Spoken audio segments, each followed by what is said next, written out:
Friends, welcome back. In this session, we are going to see something really very interesting, which is all about interfacing the Pi camera with Raspberry Pi. Also, we will see how exactly to use the Pi camera and to access it through normal command prompt commands as well as through a Python script. I am going to tell you both the ways and it will be very interesting and I request you to follow it carefully. We'll go ahead step by step. First, we need to understand how do we interface the PiCam with Raspberry Pi.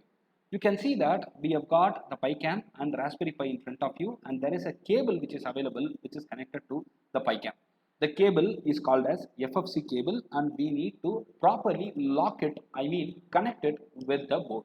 The Raspberry Pi board is available there and this is the cable connected to the camera and see the way I'm doing it. I need to first unlock the camera slot available there. When you press it, it gets unlocked. Please do it carefully, otherwise it could be damaged. And this side should face you and keep it connected this way, insert it, and then you got to lock it.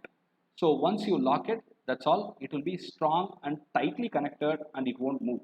So you need to make sure that the connections are proper, lock it, and once it is done, if you keep it on floor, the camera should be ideally facing the roof like this. You can power it up right now and the camera is all ready to be used.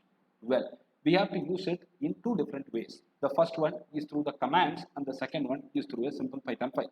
I'm going to capture an image and video through Python file and through commands. So for that, first let us get into the VNC viewer. Let's get connected to the board. This is the Raspberry Pi IP that I have, and once it is all done, you got the screen of Raspberry Pi for you.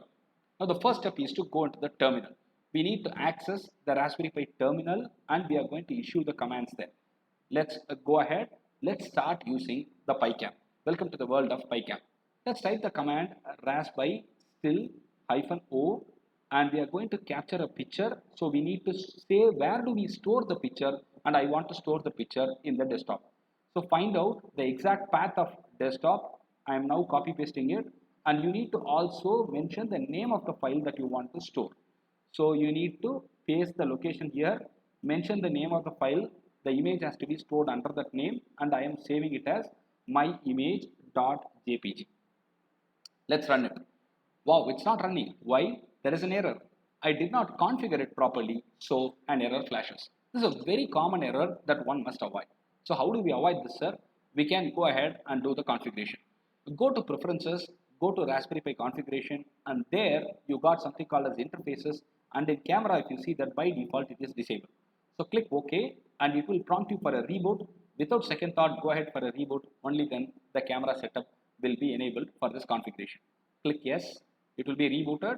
After a few seconds, go to the same VNC viewer, get it connected again to the same IP.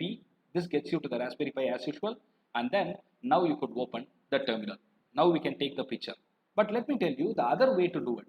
I don't want to go with GUI way, sir. Can I use commands to configure? Yes, we have commands to do that. Sudo raspi-config will take you to the command to the configuration option, and you can see that there are options available like P1 camera. You can enable or disable the Raspberry Pi camera connection there, and since we have already done that, I am not making any change here and I am quitting it. If you are making change through this, it will still prompt you for a restart, reboot, and things will get set there. Now it's time for us to take a picture.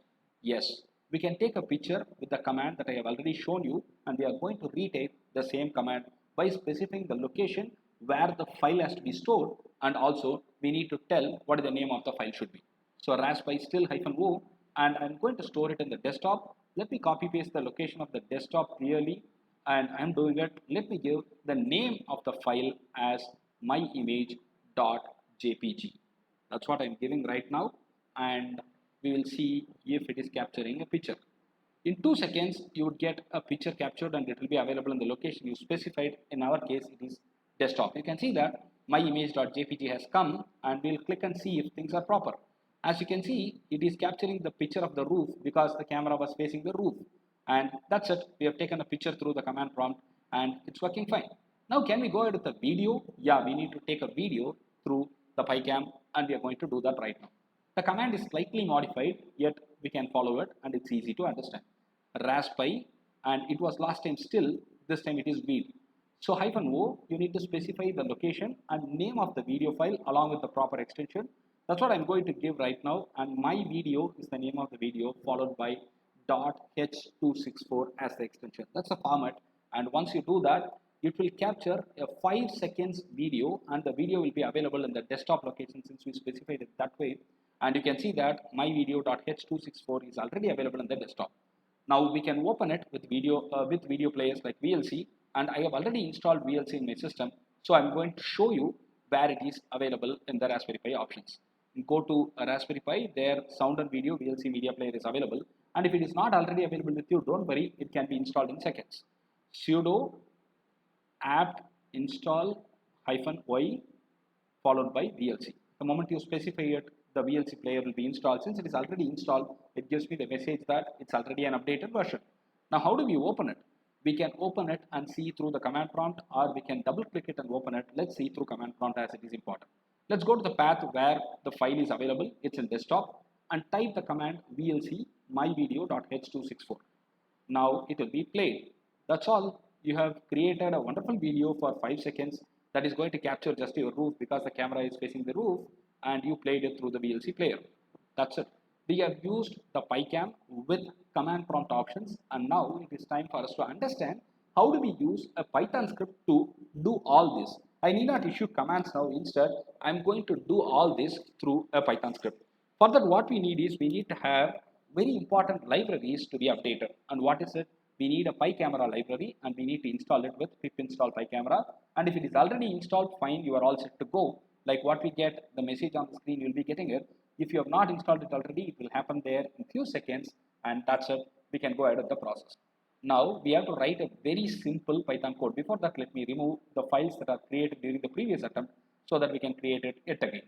I've got a very simple Python file which is self-explanatory, and the file will tell you that we are going to capture a picture using PyCamera option. Camera equal to PyCamera.PyCamera. That's it. It is going to capture the image named myimage.jpg. Similarly, we are going to use start recording option, and it is going to record a file by name myvideo.h264, and stop recording is there to stop it after 10 seconds. And this option is meant for HDMI purpose. If you are not having a dedicated HDMI connection, it's better to comment it out. I do not have it right now, so let me comment it out. We cannot use normal VNC if you are it. So I'm going to comment this particular line, but otherwise it's all very simple for us. We are using import PyCamera option and import time option for us to use the functions and the methods that we have used in the code. Now we can run this code, and this code will help us out in capturing a picture, and it will store it in the desktop. Similarly, it will capture a video for 10 seconds, and it will also be available at the desktop, and we can watch it. Now it is run, and it will take few seconds for you to get the results, and after that we can see if we have got the picture and video created properly. It is interesting, right? It's very easy to do. Initially I thought it was tough, but actually it is very interesting when I tried it out. And you could see that we have got the image available here. Opening it, it gets the same picture because it is seeing the roof. And the next video would be for 10 seconds, and we will see if it is all okay. We are going to click it right now, and yeah, the video should be played right now. Yes, it's getting played, and that's it. We have interfaced the PyCam with a Raspberry Pi, and it's a very simple process. We have used the Python file as well as we have used the command prompt to get this task accomplished. I hope you have understood the content and you understood how to interface the things over properly with the Raspberry Pi. If you have any questions, suggestions, please go ahead and type it in the comment section. Meanwhile, if you like the content on the channel, please give a thumbs up and subscribe. Thank you very much.